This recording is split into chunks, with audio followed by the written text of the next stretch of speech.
Si vous ne me connaissez pas, moi je suis Hugues Janson. Je suis curé ici depuis septembre. Voilà, et on m'a demandé de vous donner l'enseignement sur la nature, l'articulation entre la nature et la grâce. Je ne sais pas si ça vous parle beaucoup. Je ne sais pas si vous saviez, je ne sais pas si vous étiez prévenu. Donc la nature et la grâce. Voilà. Alors d'emblée, je dois quand même vous dire que ce sujet-là, c'est un des sujets les plus complexes de la théologie de l'Église. Que ça a été le lieu de controverses, d'affrontements. Vous savez que, enfin, je sais pas, vous savez peut-être pas, mais à tel point qu'on a arrêté le débat, qui a ressurgi au XXe siècle, mais on a arrêté le débat au XVI ou XVIIe, si mes souvenirs sont bons, entre les jésuites et les dominicains, entre certains jésuites et certains dominicains, et le pape a dit, bon, maintenant on arrête. C'était les controverses ex-holisme, bon, qu'importe. Et donc c'est ressurgi, cette question du surnaturel a ressurgi au XXe siècle avec quelqu'un que j'aime bien, qui s'appelle le cardinal de Lubac, et qui en a souffert lui-même. Donc vous voyez, c'est pas du tout un sujet simple. Et peut-être qu'il faudrait revisiter toute l'histoire de l'Église, toute l'histoire de la théologie depuis le début. Donc moi je vais essayer de vous en parler en combien de temps d'ailleurs? J'ai 3/4 d'heure. J'ai 3/4 d'heure en tout.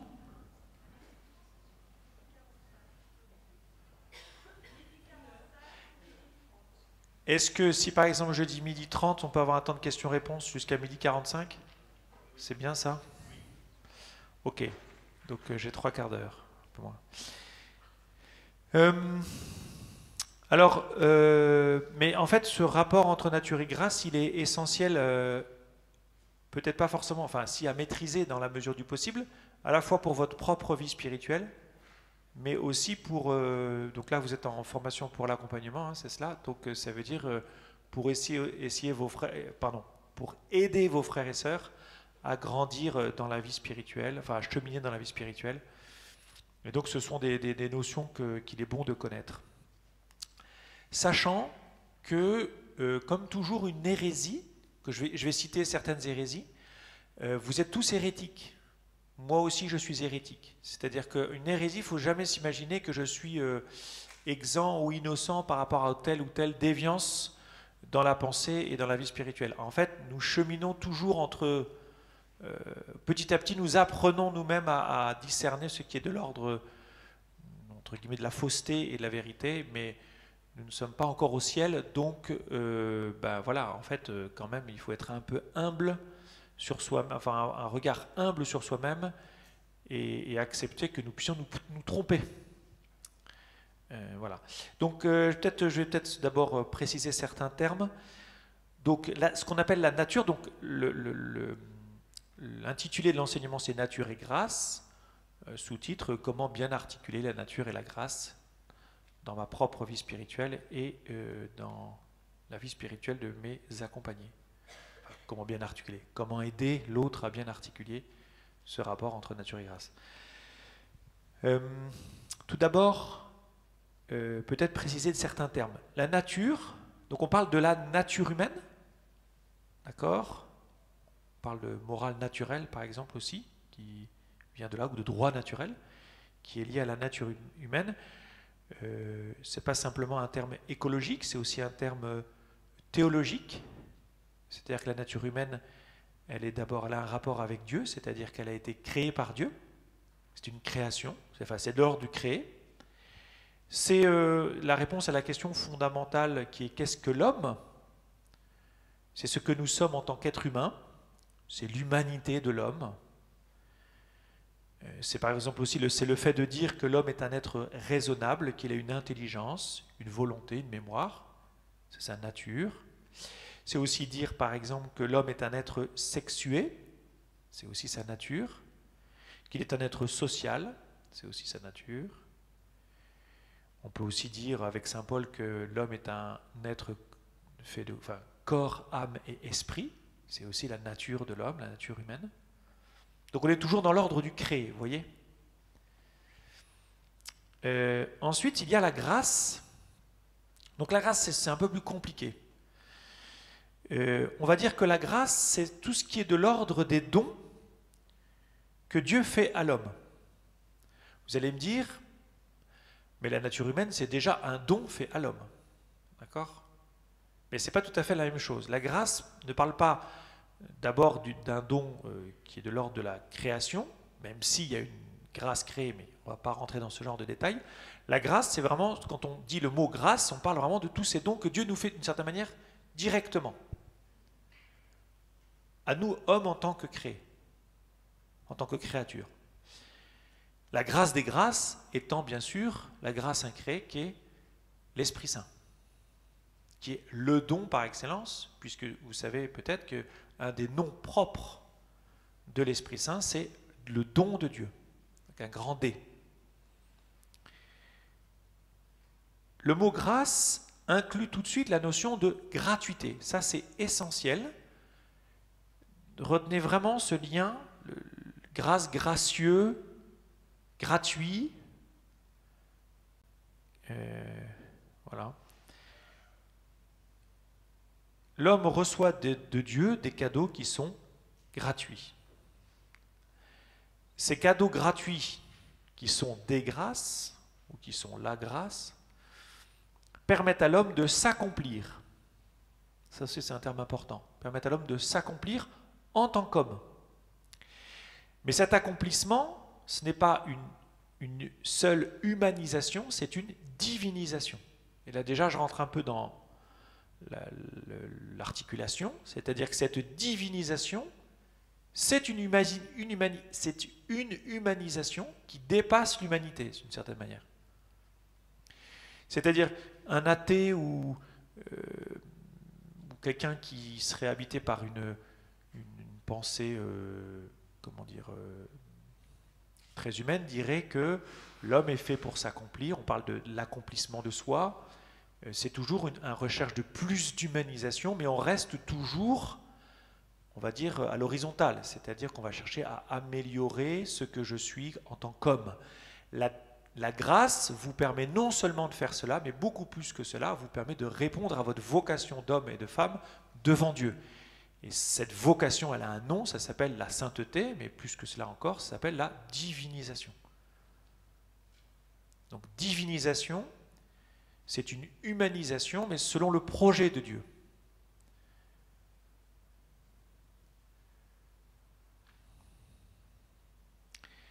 Et cette divinisation nous rend fils de Dieu, par exemple, fils et filles de Dieu, par grâce, comme on dit.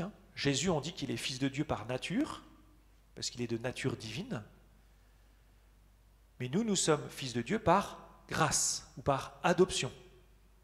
Déjà, vous voyez, je commence à vous montrer certaines différences, en tout cas certains marqueurs qui vous permettent de faire le distinguo. Et donc cette divinisation, je l'ai déjà dit, elle vous fait grandir en tant qu'homme et vous donne d'accomplir votre vocation d'homme, encore une fois devant Dieu, qui s'appelle la divinisation. Alors, je vais peut-être tout de suite aborder un sujet qu'on appelle le paradoxe de la grâce. Vous savez, la foi chrétienne, c'est un ensemble de paradoxes. Si vous êtes curieux, vous pourrez lire les livres du cardinal de Lubac qui s'appellent Paradoxes et autres paradoxes. Par exemple, dire que Jésus est à la fois homme et Dieu, c'est un paradoxe. Ce sont deux choses qui ne vont pas ensemble. Fondamentalement, ça ne va pas ensemble. Vous ne pouvez pas être à la fois homme et Dieu. Ça ne colle pas, ça bug. Il y a plein de bugs dans la foi chrétienne. Ce qui, à mon avis, je ne sais pas si c'est très juste de dire ça, mais ce qui, à mon avis, est une... Je ne dirais pas le mot prouve, mais il y a quelque chose de l'ordre de la révélation, justement. Il y a quelque chose qui est ça prouve que c'est révélé. Je ne sais pas si le mot prouve est correct, mais ça montre en tout cas son caractère un peu... Enfin, qui ne vient pas de nous, quoi. Donc le paradoxe de la grâce, c'est quoi? C'est de dire, et je vous ai dit, j'ai une vocation à être divinisé. D'accord? En tant qu'homme, en tant que femme, par nature humaine, d'accord, j'ai une vocation à être divinisé. Ça veut dire quoi? Ça veut dire que ma nature humaine, ou plutôt que la nature humaine, elle a comme un appel d'autre chose. Elle est faite pour autre chose. Pour quelque chose qui la dépasse, qu'on appelle la grâce, ou la divinisation. Donc, alors là je vais prendre des sentiers un peu dangereux, mais donc d'une certaine manière je peux dire que la grâce est nécessaire à la nature. Donc quand j'emploie le mot nature, c'est nature humaine. Hein. Donc la grâce est comme nécessaire à la nature. Pourquoi? Encore une fois, parce que la nature humaine, elle a besoin de la grâce. D'accord? L'homme ne peut pas s'accomplir devant Dieu par lui-même. Il a besoin d'un don qui vient de Dieu et qui ne peut pas se donner à lui-même.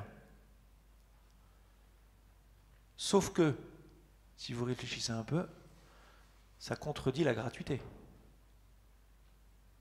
Parce que si c'est gratuit, ben je ne peux pas l'exiger. Or, si c'est nécessaire, je suis peut-être en droit de l'exiger, cette grâce. Vous êtes en plein, là, dans ce que je viens de vous dire, vous êtes en plein cœur du paradoxe. J'ai besoin nécessairement de la grâce pour devenir ce que je dois être. Et cette grâce, je ne peux pas la réclamer. Je ne peux pas l'exiger. Voilà.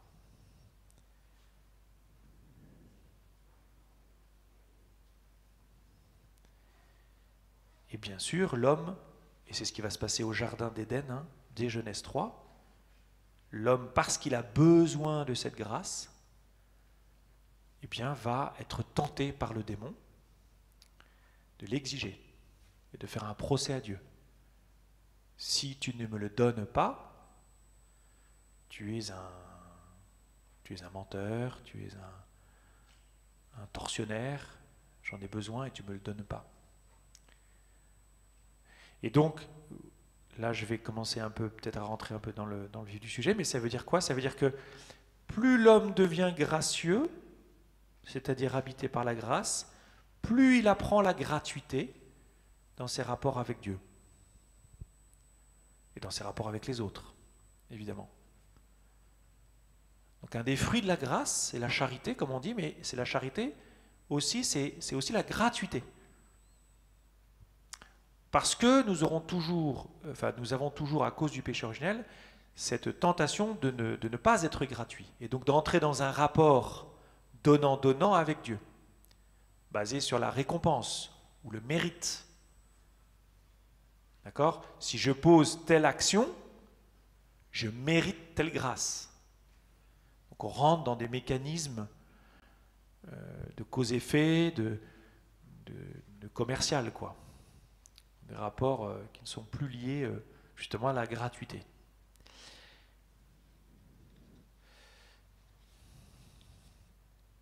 Alors, pour vous aider, il y a une figure du Nouveau Testament qui, bien sûr, est un exemple de personne habitée par la grâce et véritablement gracieuse, c'est la Vierge Marie. La scène la plus parlante étant l'Annonciation, où l'ange arrive en lui disant « Marie, je te salue, pleine de grâce ». C'est à méditer, ce « pleine de grâce ».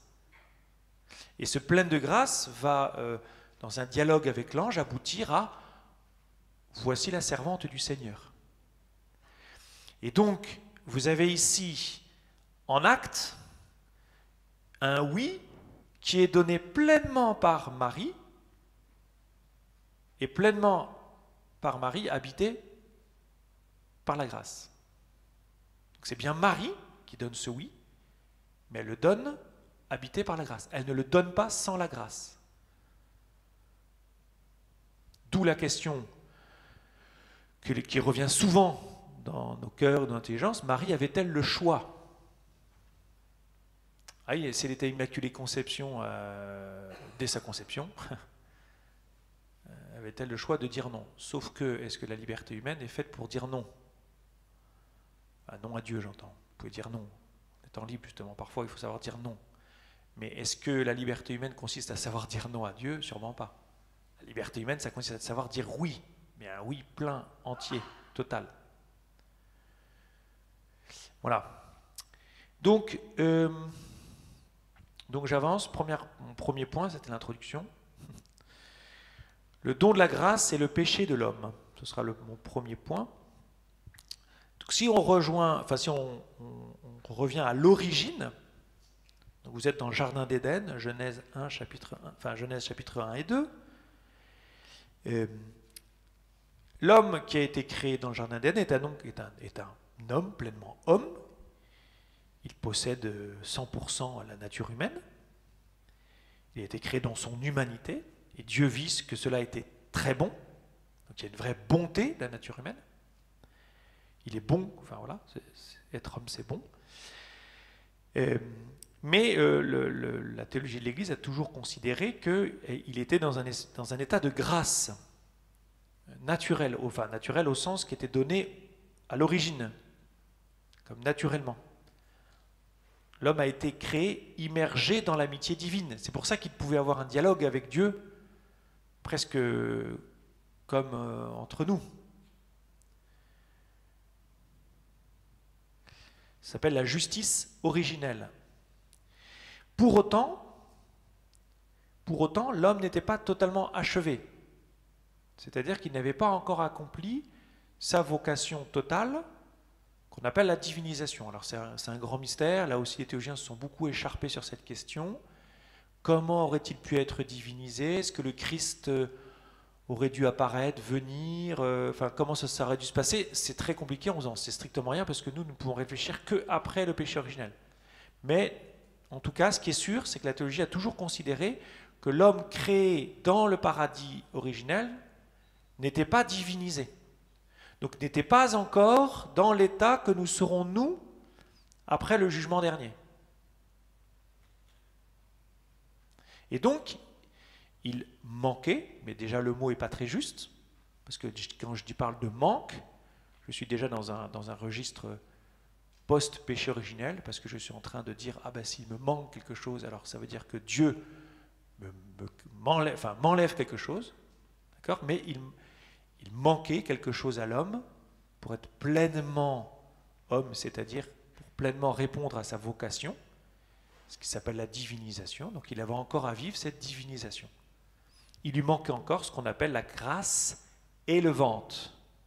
La grâce élevante, c'est ce qui permet à l'homme d'être divinisé.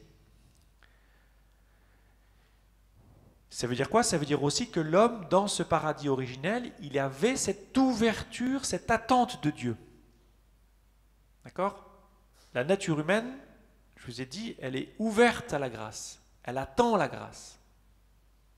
On dit que l'homme est capax Dei, en latin. Capacité de Dieu. C'est-à-dire qu'il est en attente de Dieu. La nature humaine, laissée à elle-même théologiquement, elle est en attente. Je n'ai pas envie d'employer le mot manque, parce que le mot manque est trop négatif. Elle est en attente d'accomplissement. Eh bien ça existait déjà, cette attente de l'accomplissement, il existait déjà au péché originel. Donc l'homme attendait cette grâce élevante. Et c'est pour ça que le démon a pu le tromper. Et c'est pour ça que le démon va le tromper avec notamment cette phrase absolument extraordinaire qui dit « vous serez comme des dieux ». Quand le démon dit « vous serez comme des dieux », il sait ce qu'il dit. Parce qu'effectivement, nous serons comme des dieux à la fin. Plutôt, nous serons comme Dieu. Donc le démon, c'est exactement ce qu'il fait. D'accord? Il vient tenter l'homme sur une caractéristique de sa nature qui est vraie. C'est-à-dire que l'homme est en attente, encore une fois, je pense que vous l'avez compris, d'une divinisation. Et divinisation, c'est de devenir comme Dieu. Non pas par nature, comme on a dit, parce qu'on n'est pas de nature divine, mais par grâce. C'est pas vrai? Donc il y avait cette ouverture de l'homme à Dieu, qui était en attente de la grâce élevante. Le péché originel, j'en ai un peu parlé, donc patatras, l'homme est donc tenté par le démon sur justement cette attente, et le démon va nous faire quelque chose d'absolument abominable, puisqu'il va nous faire ce que Dieu voulait absolument éviter et qui n'est pas dans la logique divine, qui est une logique de gratuité. Nous allons commencer à réclamer à Dieu la grâce. Et donc, le démon va dire, pas du tout, Dieu ne veut pas, malheureusement j'ai perdu la formule là, mais Dieu ne veut pas que vous connaissiez, je ne sais plus, en fait, Le démon va introduire un doute dans le cœur de l'homme sur la bonté de Dieu. Et si je doute de la bonté de Dieu, alors que justement je suis en attente de quelque chose qui devrait venir de Dieu, eh bien plutôt que d'attendre que Dieu me le donne, je vais le prendre par moi-même. Voilà, ça c'est le péché originel. Le péché originel, c'est de douter de la bonté de Dieu et de prendre par moi-même ce que Dieu voulait me donner. Sauf qu'en saisissant par moi-même le don de Dieu, je salis, du verbe salir, le don de Dieu qui n'est plus le don de Dieu. Voilà, parce que le don de Dieu, il est don de Dieu s'il reste don. Si je le saisis comme un dû, il n'est plus un don. Voilà, vous avez compris ce que c'était que le péché originel, bravo. Ou à peu près, j'aurais médité un peu plus, mais enfin, il y a quand même quelque chose qui se joue de cet ordre-là. Et donc dans la vie spirituelle, je serai toujours tenté, même après une rencontre avec Jésus, une effusion de l'Esprit Saint, patati patata, je serai toujours tenté de saisir, de réclamer, de me plaindre vis-à-vis de Dieu, parce que je suis en attente profonde de ce don qu'est la grâce. Donc ça ne vient pas assez vite, ça ne vient pas à mon rythme, donc je vais tomber dans l'amertume, la colère parfois. Voilà.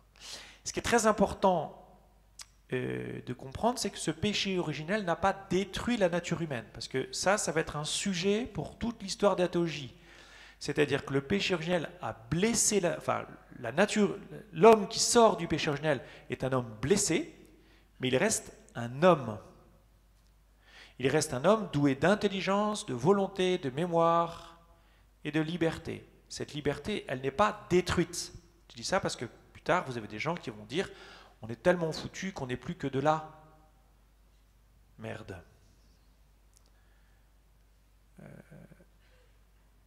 Voilà.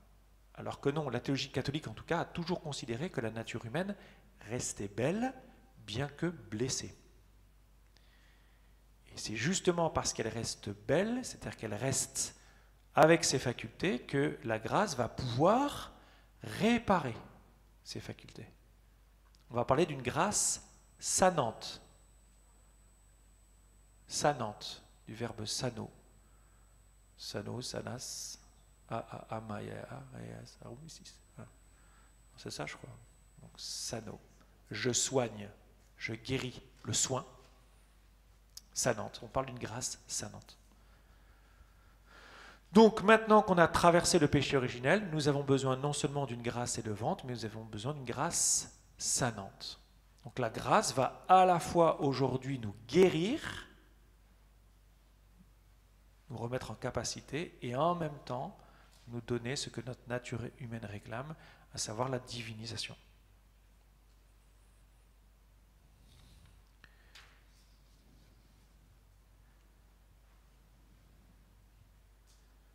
Voilà. Et on arrive au principe théologique fondamental qui consiste à dire ceci: la grâce ne détruit pas la nature, elle la suppose. C'est la conséquence de ce que je viens de vous dire. À partir du moment où, même si je suis blessé par le péché, ma nature humaine reste, je reste homme, la nature humaine reste, non pas intègre au sens comme si elle n'était pas blessée, elle est profondément blessée, mais la grâce va donc venir habiter cette nature et relever cette nature, en la guérissant et en l'élevant. Donc la grâce a besoin de la nature. La grâce a besoin de la nature. La grâce, elle est faite pour la nature, d'une certaine manière. Et la nature est en attente de la grâce.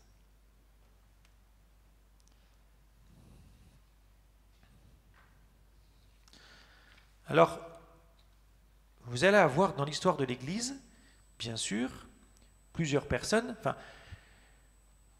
la religion chrétienne, ce n'est pas une théorie d'abord, c'est une pratique.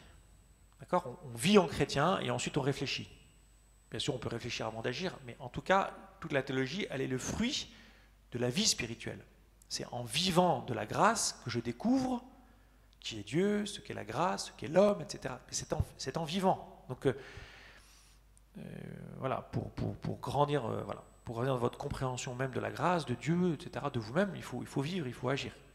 Il faut aussi réfléchir à partir en relecture, par rapport à ce que j'ai fait, par rapport à ce que j'ai dit, par rapport à ce que j'ai vécu. Voilà. Comment est-ce que je relis ma vie pour acquérir une pensée, une théologie? C'est un peu ce qu'on fait en maisonnée, hein. On apprend à relire notre semaine. Et donc vous allez avoir des tendances dans l'histoire de l'Église qui vont commencer à mettre soit l'accent sur la nature humaine, soit l'accent sur la grâce. Je m'explique. Si je dis que... Alors, je vais avancer avec les personnes en question. Donc vous allez...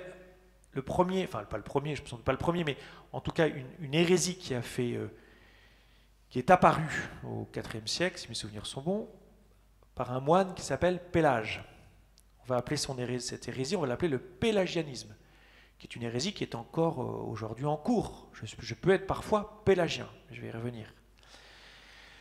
Pélage, c'est un homme entier. D'accord ? Un hérétique, c'est pas un méchant. D'accord ? C'est pas un possédé. L'hérétique, là, Pélage, c'est un homme qui veut y arriver. On lui a dit, tu seras saint. On lui a dit, tu seras saint, mon fils. Il a dit, ok, je serai saint. Et donc, je décide d'être saint. Ce qui n'est pas... on n'est pas encore dans l'hérésie, là. Hein. J'espère que vous avez décidé un jour d'être saint. Je le veux, Seigneur, je le veux. Seulement lui, il va dire, je le veux et je le veux. C'est-à-dire que je suis prêt à faire tous les efforts pour y arriver. Et il va aboutir à une théorie sur la grâce, qui est de dire, je n'ai pas besoin de la grâce de Dieu. Je peux y arriver par mes propres efforts. Voilà. C'est ça le pélagianisme. Le pélagianisme, c'est de considérer que je peux acquérir la sainteté, que je peux être divinisé d'abord par mes propres forces. Et ensuite, Dieu se débrouille pour me donner le cadeau à un moment donné, d'accord, comme un mérite, comme une récompense. Mais en tout cas, moi, je commence par agir par moi-même. Donc, il n'y a plus besoin de la grâce pour agir. Et si on fait de gros efforts, on peut devenir fils de Dieu. Et Dieu, d'une certaine manière, est comme obligé de me donner la récompense à mes efforts. Voilà. Et vous voyez, il y a une séparation entre la nature humaine qui va agir et puis la grâce qui va venir comme après. Mais c'est le pélagianisme, voilà, c'est vraiment l'homme qui prend conscience de ses capacités. Je vous ai dit, hein, après le péché originel, la théologie catholique a toujours considéré que la nature humaine était encore toujours là. Mon Pélage dit, ok, elle est là, donc je l'utilise, et donc j'agis par moi-même avec mes propres forces. Ça veut dire quoi? Ça veut dire que si tu n'y arrives pas, c'est de ta faute. Imputabilité totale. Imputabilité, d'accord, c'est de votre faute, c'est de ta faute. Si tu pêches, c'est que tu n'as pas assez résisté. Et bravo si tu as fait une bonne action, parce que c'est vraiment toi qui l'as faite.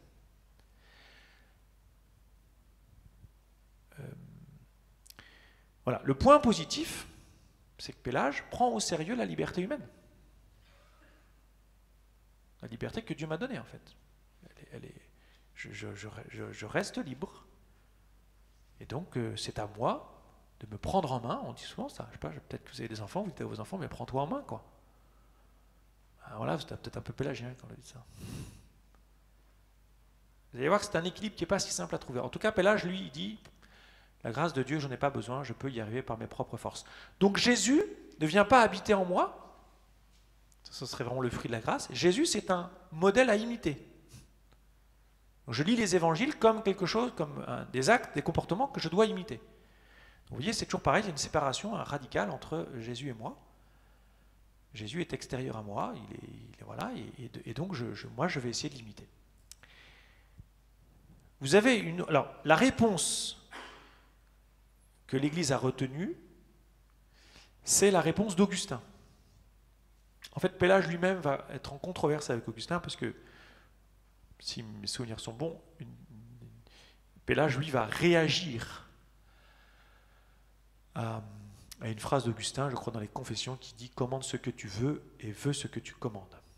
Qui dit bah, « Si c'est ça, il n'y a plus d'effort de l'homme, quoi ». Mais donc, effectivement, Augustin, lui, et c'est ce que l'Église va retenir, c'est que Augustin va dire « Attention, il n'y a pas d'acte bon sans la grâce divine ». Et donc, Augustin va représenter l'autre versant,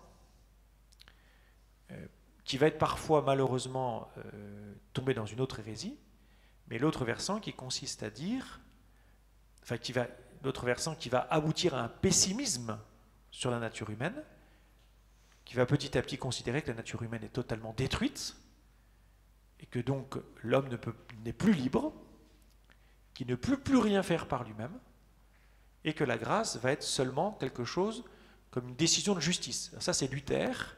Luther va être un Augustin, va être un disciple d'Augustin un peu radical. Il va dire, en fait, je suis totalement esclave du péché. Il dira, dans une même journée, je peux commettre 1000 fois l'adultère ou 100 fois l'adultère, que si je fais confiance à la décision de Dieu de me sauver, que je serai sauvé. Ce qui n'est pas non plus complètement faux. C'est-à-dire, il va dire, finalement, je resterai pécheur toute ma vie, et le salut vient d'une décision de Dieu par en haut. C'est pour ça qu'on dit que c'est une décision forensique, c'est-à-dire c'est une décision de justice juridique. Voilà, Dieu a décidé que vous étiez sauvés, donc ne vous inquiétez pas. Il suffit que vous fassiez confiance dans cette décision de Dieu, vous serez sauvés. Qu'importe que vous fassiez des péchés ici-bas. Appuyez-vous sur la miséricorde. C'est beau, hein? C'est beau parce que ce n'est pas totalement faux. Le problème de cette décision d'un Luther, c'est qu'il ne voit pas la transformation de la nature humaine. Il n'y a plus de transformation de la nature humaine, on est encore toujours pareil, dans une séparation radicale entre la grâce et la nature. D'un côté, vous aviez un Pélage qui disait « si tu n'y arrives pas, c'est de ta faute », et d'un autre côté, un Luther qui dit « si tu n'y arrives pas, c'est normal ». Voilà. Et la grâce, là-dedans, elle n'est pas là. Et elle sera donnée à la fin, chez Pélage par mérite, et chez Luther par décision gratuite de Dieu. Alors pour le coup, ça respecte totalement, entre guillemets, la gratuité, c'est-à-dire qu'il y a une décision qui sort, etc.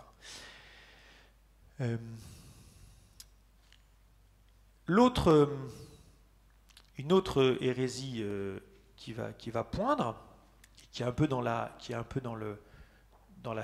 suite d'Augustin, ça va être ce qu'on appelle le surnaturalisme.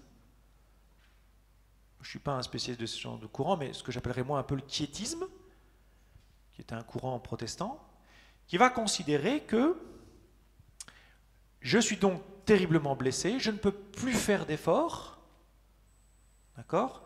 Et donc j'attends tout de la grâce de Dieu. J'attends tout de la grâce de Dieu, ça veut dire quoi? Ça veut dire par exemple que si j'ai un problème de couple, eh bien je dois prier et ouvrir ma Bible et ça suffira. Vous voyez? Si j'ai un problème qui est d'ordre psychologique, eh bien avec la prière, ça devrait aller mieux. Dans le monde charismatique, c'est une vraie tentation. Donc dans le monde de l'Emmanuel, je suis en train de vous impliquer dans ce monde-là. C'est un des dangers hein, des courants charismatiques, c'est de considérer, c'était un des dangers, notamment au départ, hein, mais qui était à partir du moment où j'ai fait une découverte de l'Esprit Saint et que je découvre que l'Esprit Saint est vraiment extraordinaire et qu'il me parle tous les jours, bon ben finalement, je n'ai plus qu'à écouter l'Esprit Saint en ligne directe et il va me dire quoi faire. Donc je vais ouvrir ma Bible. Pof, pof, pof, dès que j'ai une décision à prendre, je vais ouvrir ma Bible. Et puis je vais faire ce que me dit la Bible. Là encore, ce n'est pas totalement faux. Mais vous sentez bien la façon dont je le présente qu'il y a peut-être une exagération. D'accord ? Je suis fiancé avec Jacqueline, j'ouvre ma Bible et Dieu va me dire si c'est Jacqueline ou pas. Ah ben non, il n'est pas marqué Jacqueline dans le texte, donc ce ne sera pas toi. Vous voyez ce que je veux dire ? Non mais on arrive à des trucs complètement délirants, quoi. Ça veut dire quoi? Ça veut dire qu'en fait, cette hérésie, si je puis dire, en fait, elle ne respecte pas les médiations que Dieu nous a données par nature, qui sont de l'ordre de la nature humaine, et dont on a besoin pour vivre, et pour décider, et pour discerner. On appelle des médiations. Voilà. Et donc, dans la structuration de la grâce, déjà, avec ce que je viens de vous dire, vous voyez en fait, l'Église va discerner deux types de grâce. Vous avez la grâce habituelle ou la grâce structurelle qui est donnée par structure, par exemple la grâce du baptême, celle qui est donnée dans les sacrements. Et puis vous avez à côté, on va appeler ça les grâces spéciales, qui sont les charismes. Donc vous voyez, la grâce structurelle ou la grâce habituelle, c'est la grâce qui vous habite tous les jours, parce que vous allez vous confesser, parce que vous allez communier, vous allez participer à l'Eucharistie, parce que vous allez prier, et que Dieu va vous donner tous les jours, qui va vous faire grandir en sainteté, qui va vous faire vivre dans la charité et la gratuité. Ça, cette grâce, elle ne vous est jamais refusée, elle vous est toujours donnée, tous les jours. Et puis vous allez avoir des grâces spéciales, au sens de ces grâces qui sont à un moment donné, qui sont pour un temps donné, qui sont pour un instant, qui sont dans une louange, qui sont peut-être dans un temps de prière, qui sont peut-être dans une discussion, où effectivement l'Esprit Saint va vous donner la grâce de comprendre ceci ou voir cela. Donc on va appeler une grâce spéciale. Est-ce que, par exemple, quand j'étais en théologie, en cours, est-ce que la Vierge Marie, enfin, autant la grâce habituelle et structurelle est nécessaire au salut, autant la grâce spéciale n'est pas du tout nécessaire au salut. Je peux très bien finir grand saint sans avoir eu aucun charisme. Parce que ce n'est pas nécessaire au salut. Bien sûr, on peut imaginer quand même qu'à partir du moment où vous grandissez en sainteté, le Seigneur va vous donner des grâces spéciales que vous allez utiliser ou recevoir pour l'Église et pour vos frères et sœurs. Et puis vous avez une dernière hérésie qu'on va appeler l'extrinsècisme. Alors l'extrinsècisme, on considère que la nature humaine, bon, elle est blessée ou pas, à la limite qu'importe, mais on va considérer que la grâce ne va pas rentrer dans la nature humaine pour l'habiter, mais va quand même toujours se situer au-dessus, comme de l'huile sur de l'eau. Et donc, ma vie, une conséquence de cela, par exemple, c'est que ma vie, je vais la cloisonner. Donc, dans ma journée, j'aurai mon temps de prière, et puis un jour, je vais aller au travail, enfin, juste après, je vais aller au travail, et en fait, il y aura comme une séparation entre ces deux moments-là. Ou par exemple, je vais quitter mon travail, je vais arriver en maisonnée, et il y aura une séparation radicale entre les deux. Il y a les moments de Dieu et les moments de l'homme, entre guillemets. Moi, quand je travaillais à Paris, avant d'être prêtre, ça m'a marqué, j'avais l'habitude de prier tous les jours, 20 minutes, avant de quitter mon appartement. Je méditais l'évangile du jour. Et un jour, je me rappelle très bien, je suis sorti dans la rue pour aller au travail, et je me suis dit, je ne peux, ce temps de prière, il doit irriguer toute ma journée. Et jusqu'à maintenant, en fait, il y avait comme une séparation, c'était pas forcément voulu, hein, il y avait comme une séparation entre ces deux moments, entre une vie privée, d'une certaine manière, qui pouvait être religieuse, et une vie publique qui n'était plus du tout. Ça ne veut pas dire que je faisais n'importe quoi au travail, que je volais ou je sais pas quoi, mais il y avait comme une séparation radicale entre les deux. Non, si vous êtes chrétien tout le temps, et justement, la vie de la grâce va vous habiter, en tout cas la grâce va vous habiter à chaque instant, que ce soit dans un temps de prière ou que ce soit au travail. Vous pouvez demander des charismes au travail, vous voyez.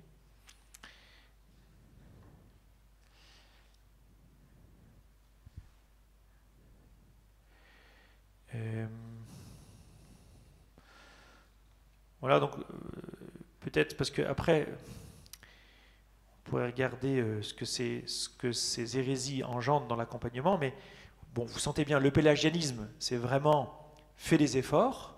Donc dans l'accompagnement d'une personne, ben, si elle n'y arrive pas, c'est qu'elle est feignante, c'est qu'elle ne le veut pas vraiment. Vous voyez? Donc le risque, c'est de tendre tellement la personne qu'elle risque de tomber soit dans l'orgueil si elle y arrive, soit dans le désespoir si elle n'y arrive pas. le, le luthéranisme, je ne sais pas comment dire, mais l'excès de miséricorde, je ne sais pas si on peut dire ça parce que c'est pas très juste, mais de dire finalement qu'importe mes efforts, j'aurai toujours le pardon de Dieu, il y a une espèce de laxisme, Pape François en parle dans une homélie sur la miséricorde entre le laxisme et l'autre, l'excès. Il ne parle pas de pélagianisme, il parle de rigorisme et laxisme. Mais vous voyez, le laxisme, ça considère, en fait, qu'importe que tu fasses le bien ou le mal, t'inquiète pas, de toute façon, tu auras toujours la miséricorde avec toi. Ce qui n'est pas faux, hein. Vous voyez, sentez bien, dans les deux, je peux retenir des choses des deux. Quand j'accompagne quelqu'un, ou même moi-même, il y a des moments où il faut que je mette des coups de pied au cul, puis il y a des moments où il faut que je compte, enfin que je considère que je suis toujours dépendant de la miséricorde de Dieu. La miséricorde de Dieu est bien première, elle est toujours là pour vous accompagner, mais elle n'est pas un encouragement à ne rien faire, à ne pas être vertueux. Ce qui est intéressant, c'est de creuser cette notion de vertu comme fruit de l'Esprit Saint, comme fruit de la grâce et comme fruit de l'effort de l'homme.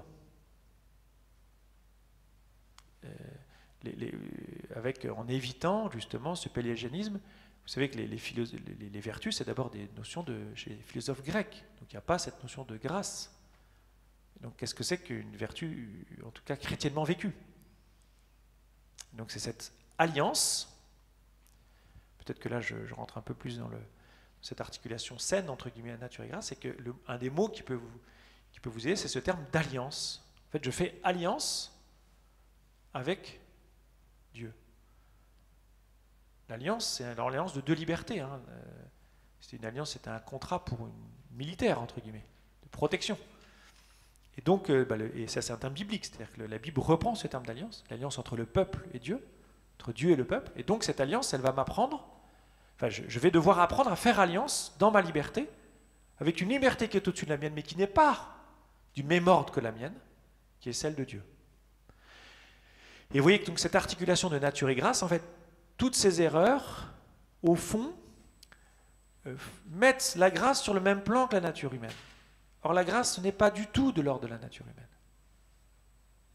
Pour le dire autrement, je ne suis pas 50% homme, 50% grâce. Je suis 100% homme, 100% grâce. C'est comme Jésus qui est 100% homme, 100% Dieu. Il n'y a pas en lui une partie humaine, une partie divine. Mais toutes les hérésies dont je vous ai parlé, la première, le pélagianisme, dit vous êtes 100% homme, 0% Dieu. Le luthéranisme ou le surnaturalisme aura tendance à dire vous êtes 100% Dieu, 0% homme. L'extrinsécisme dira vous êtes 80-20, 60-40, 50-50. Et la théologie catholique dira vous êtes 100% et 100%. Vous êtes et gracié et homme.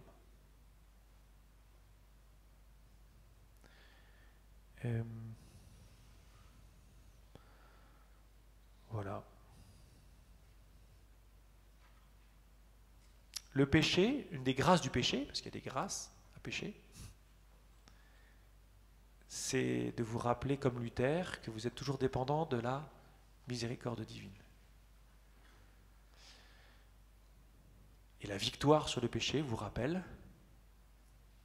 que vous avez une dignité, le fait que vous êtes capable, avec la grâce de Dieu, mais vous avez en vous une richesse, une énergie, je ne sais pas comment dire, qui vient de la grâce de Dieu, on est bien d'accord, mais qui vous donne cette aptitude à faire des choix, faire des bons choix, faire des bonnes actions, etc. etc.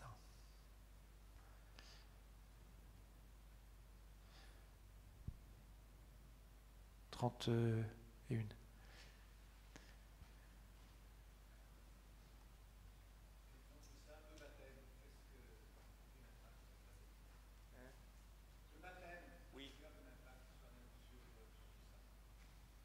Quel impact il a sur tout ça?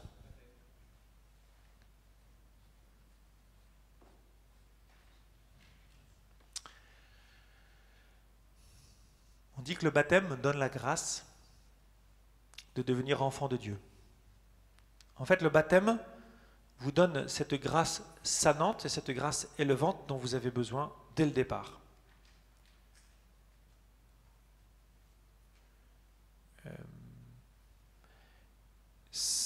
Mais ça ne vous dispense pas de déballer ce cadeau qu'est le baptême.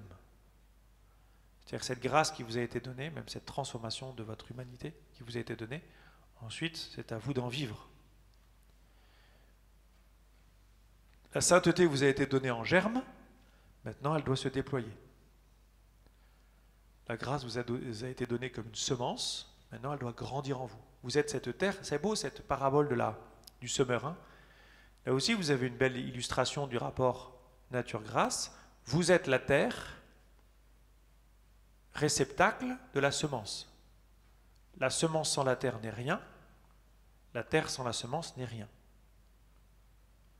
Par contre, si la terre est fécondée par la semence, alors elle porte beaucoup de fruits. Et ce fruit, il vient à la fois de la terre et de la semence. Si ça peut vous aider.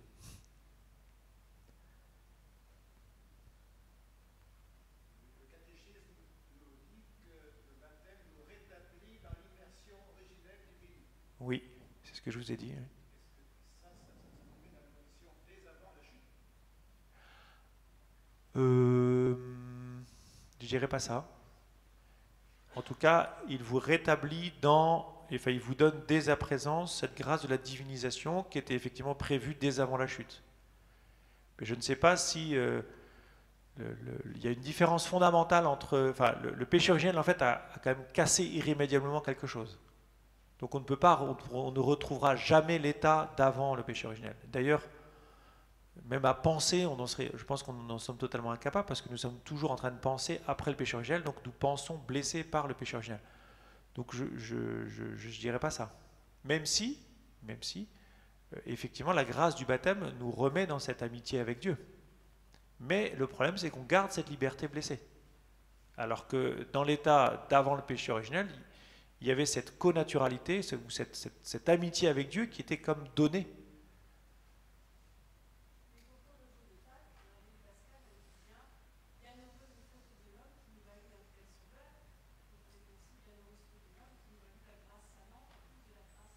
Oui. Et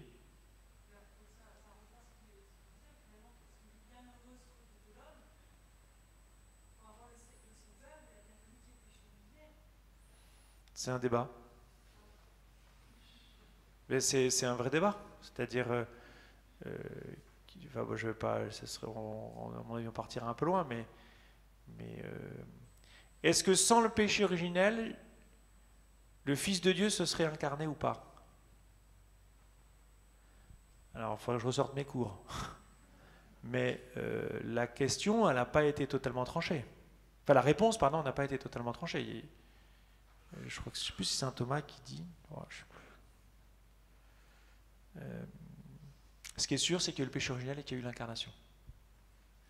Voilà. Mais s'il n'y avait pas eu le péché originel, de toute façon, c'est toujours des conjectures qui sont très hasardeuses. Il me semble, hein, en tout cas, ce qui est sûr, c'est que la divinisation était. Alors, est-ce que la divinisation que je vis maintenant après le péché originel est une divinisation qui est supérieure à la divinisation d'origine? Vous voyez? Peut-être. Moi, je pense que la divinisation d'origine, c'est celle que nous vivrons. C'est la même. Maintenant, est-ce que Jésus se serait incarné sans le péché originel? Je crois que oui. Je crois que oui. Pourquoi? Parce que Dieu aime tellement sa créature qu'il l'aurait rejoint de toute façon. Ça vous va comme réponse?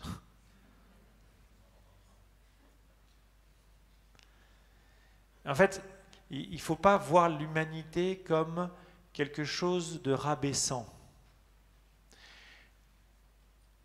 Le chef-d'œuvre de Dieu, c'est l'humanité. Vous voyez, c'est compliqué. Nous, on croit que parce qu'on a un corps, on est moins bien que Dieu. Je ne sais pas comment dire. On serait comme des êtres inférieurs. Ça, c'est une pensée démoniaque. Le démon va dire, Le démon va dire, il est hors de question. J'ai pris conscience de ça en commentant le catéchisme pour des catéchumènes là récemment, sur la paroisse, et il n'est jamais dit que l'ange est créé à l'image de Dieu. Jamais. Quelle est la différence entre l'ange et l'homme? Le corps. Différence fondamentale entre l'homme et Dieu, l'homme et l'ange, c'est le corps. Ça veut dire quoi? Ça veut dire que ce qui nous rend image de Dieu, c'est sans doute effectivement l'intelligence, l'esprit, la volonté, mais c'est peut-être encore davantage le corps. Pourtant Dieu n'a pas de corps. Mais peut-être que le corps, créé par Dieu, donné par Dieu, voulu par Dieu, il dit des choses sur Dieu fondamentales, qui est de l'ordre par exemple de la fragilité, de l'humilité, de la limite, je ne sais quoi. Vous voyez? Et donc qu'est-ce qui va se passer avec le démon? Puisque les anges sont des serviteurs, Dieu va dire aux anges, eh bien les mecs, on va tous se mettre au service de cette petite chose, de cet embryon. Et le démon va dire, hors de question, moi je suis un ange, je ne vais quand même pas m'abaisser à servir un être qui a un corps, qui est limité, fragile, etc., etc. Et là, vous avez l'origine de tous les délires sur le corps que nous vivons actuellement, qui ne sont pas finis. Puisque nous aurons toujours cette tentation d'être comme des anges. Mais nous comprenons comme des anges sans le corps. Parce que l'Évangile dit, à la résurrection, nous vivons comme des anges. Marc 12. Mais il faut bien le comprendre, ça. Parce que justement, nous serons toujours avec des corps. À la résurrection, nous ne serons pas exactement comme des anges qui, eux, sont sans corps. Bref, je suis peut-être parti un peu n'importe où, là, je ne sais pas.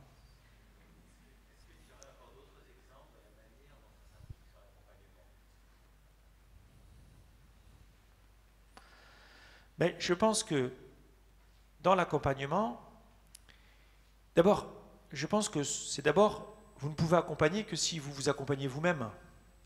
C'est-à-dire que si vous avez de la miséricorde pour vous, et que si vous articulez avec équilibre, la grâce et votre nature. Vous voyez ce que je veux dire? C'est-à-dire, donc c'est d'abord vous qui devez, à l'école de l'Esprit Saint, apprendre à dépasser le pélagianisme que nous avons tous en nous. Cette envie de réussir par nous-mêmes. Et à la fois aussi ce laxisme qui consiste à dire j'ai pas envie de me battre, quoi. Donc c'est déjà je trouve, la première chose, c'est déjà soi-même, pour soi-même déjà apprendre à grandir dans la vie spirituelle, quoi, à l'école de l'esprit, à l'école des saints, à l'école de l'Église. Et puis ensuite, dans l'accompagnement, en tout cas, ce qui va être fondamental, mais c'est comme pour vous, c'est la patience. C'est la patience. C'est-à-dire que je pense que le temps est essentiel en fait dans la vie spirituelle et que nous voulons souvent aller trop vite, que nous attendons des fruits trop rapidement, pour nous-mêmes et pour les autres. Que ce soit avec vos enfants d'ailleurs. Enfin, je pense qu'être parent en fait, c'est apprendre la patience, non? Ben voilà, en fait, ce sera la même chose avec vos accompagnés, c'est d'apprendre la patience. Et à la fois, la patience n'est pas excuse de ne rien faire, ou de ne rien produire, ou de ne rien engager. Vous voyez? Donc c'est toujours cet équilibre entre la miséricorde qui demande de la patience et la miséricorde qui demande bats-toi pour Dieu, quoi. Bats-toi pour toi, bats-toi pour Dieu, bats-toi pour les autres. Parce que si tu es capable de lutter contre ton péché, de prendre telle décision, c'est pour toi, pour les autres, et c'est pour toi, pour Dieu et pour les autres. Il y a une charité aussi à grandir dans la vertu, à devenir vertueux. C'est pas seulement pour moi. C'est peut-être ça le risque d'ailleurs aussi des vertus. C'est que parfois il y a une recherche de soi-même. d'être parfait à ses yeux. Tu vois, je suis vertueux, je suis capable de faire ceci, etc. Ce qui est intéressant, c'est de prendre le cas, par exemple, du temps de prière. Le temps de prière quotidien, c'est une vertu, au sens où c'est une bonne habitude. Et donc, comment est-ce que je vais mettre en place cette vertu, ou comment je vais persévérer dans cette vertu? C'est des vraies questions. D'abord pour soi-même. Eh bien, vous sentez bien qu'il y a à la fois le don, parfois c'est donné. Non, ça vous est déjà arrivé ça, non? Peut-être, hein, des moments, c'est donné, on arrive, on a des temps de prière absolument extraordinaires. Puis c'est facile, on se rend compte que c'est facile de le mettre en place, que c'est facile d'y aller. Et puis il y a d'autres moments où c'est beaucoup plus difficile. Et bien là, si c'est plus difficile, c'est pas que la grâce nous est enlevée, c'est que Dieu nous met à l'épreuve. Et c'est aussi une grâce, parce que si Dieu nous met à l'épreuve, c'est aussi pour fortifier notre volonté. Parce que la volonté, c'est un muscle aussi. On muscle sa volonté. On s'entretient, on s'entraîne. Et là, je vais prendre des moyens humains. Les moyens humains, c'est quoi? C'est quoi une maisonnée? Une maisonnée, c'est un moyen humain pour que vous puissiez prier. Et bien sûr aussi apprendre à vivre en frères et sœurs. C'est un moyen humain d'abord pour vous permettre de relire votre vie à l'école de l'Esprit Saint ou à l'écoute de l'Esprit Saint à partir de vos temps de prière, qui doivent irriguer, d'ailleurs, pour ne pas tomber dans l'extrinsècisme, vos temps de prière qui doivent irriguer toute votre journée. Parce que voilà. Et donc la mise en place d'un temps de prière, ça s'appuie sur des moyens humains, comme la maisonnée, comme l'agenda. Quand vous avez un rendez-vous de médecin, vous le mettez dans votre agenda, vous y allez bien. Bon, ben, le temps de prière, ça peut être un rendez-vous de médecin, avec le médecin. Donc peut-être qu'il faut le mettre dans votre agenda. Et que parfois, le mettre dans votre agenda, c'est le mettre dans un agenda chaque jour à des horaires différents, parce que dans vos vies, ben, tel jour où vous devez partir à des 8 heures, parfois c'est machin, donc parfois vous avez le temps. Alors ceux qui peuvent se lever à 5 heures du matin, ben, c'est facile, parce que ils peuvent prier tous les jours de manière régulière, bing, de 5h30 à 6h, super. C'est pas le cas de tout le monde. Et parfois, il ne faut pas se bousiller la santé. Et parfois, il faut faire effort. Vous connaissez notre sœur Béatrice Dufour? Béatrice Dufour, elle a une vie familiale compliquée avec ses enfants, patati patata. Elle dit dans son témoignage, à un moment donné, j'ai décidé de prier tous les matins à 5h30. Et j'ai cru que j'allais mourir. Mais sauf que sans la prière, ça aurait été pire.